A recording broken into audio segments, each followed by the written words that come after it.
Hey everybody, welcome back to my channel. In this tutorial, I'm going to show you how to transfer Chime SportsMe to Cash App.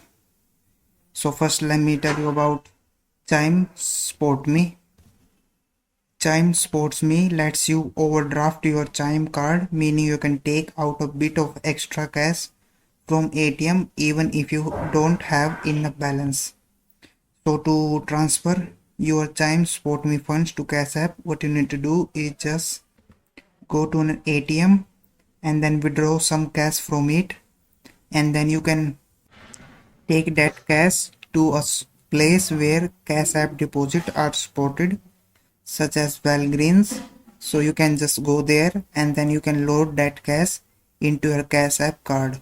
So that's the only way you can transfer Chime Sports Me money to Cash App. So if you found this video helpful, please like this video and subscribe to my channel.